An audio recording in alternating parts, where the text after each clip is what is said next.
No mina kui Eino Baski, kes on eluaeg laval tööd teinud ja igasuguste teemadega kokku puutunud. Tähendab, ma mõtlen selles mõttes, et teatris muidugi seda teemat laval ei tõsteta, aga nii mööda minnes on ka sellest mõnes näitemängus juttu olnud. Mina suhtun sellesse väga indifferentselt kuidagi, nagu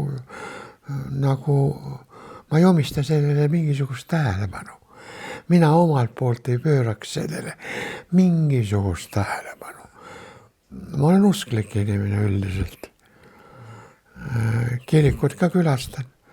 Ma pole mingi fanaatik, eks ole. Aga millestki ma usun. Aga ma tean ka täpselt, et igas probleemis, mis on seotud usuga, on ka omad eriarvamused.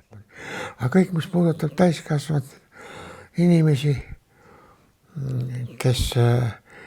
kelle arvates elamine kooselu võib olla vastavalt tema isiklikule soovile ja tema tunnetele, mida ta üle elab.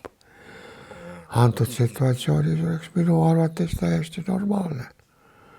Mina ei näe näiteks mingisugust ei kriminaali, ei etteheidet, ei negatiivset emotsioone inimeste suhtes, kes mõtlevad teistmoodi, kes elavad teisiti, kes soovivad oma elu elada pisut teistsugusel moel.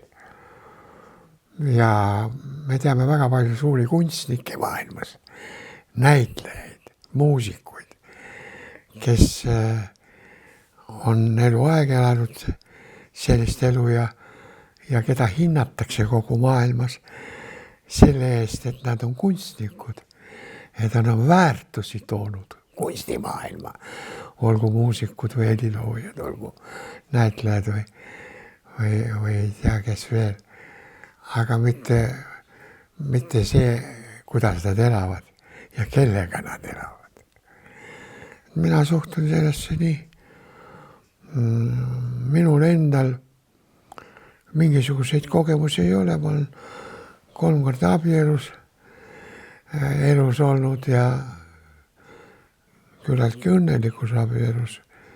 Mul on lapsed ja ka väljaspool abielu, mida ma ka ei pea mingisuguseks patuks, sest lõppkokkuvõttes inimene on vaba. Inimene on vaba. Nendes tunnetes ja nendes suhetes, sidemetes, mida ta loob.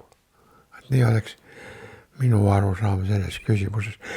Ja need inimesed, kes suhtuvad sellesse negatiivselt, ma isegi ei oskaks seda millegiga põhjendada.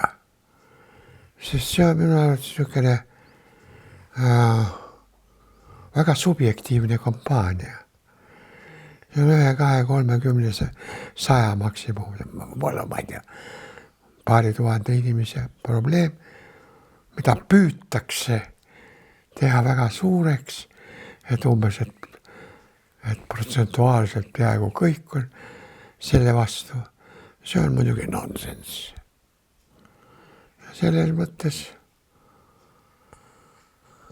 vihama nende vastu ka ei pea, need, kes sellele omistavad mingisugust negatiivset emotsiooni, no olgu. Peaasi ära mehi kätega, nagu öeldakse. Ela oma elu, kanna sisemuses, mida sa tahad, aga ära väljenda seda. Püüa olla tolerantne nendes küsimustes. Ole üle. Ära süvene probleemi ühekülgselt. Ära püüa pressida peale oma isiklikku subjektiivset arvamust teistele. See on vast kõige jubedam, mis võib olla. Kui sa hakkad teistele inimestele sugereerima või mingil moel tõestama, et nii on vale. Elada tuleb teistmoodi.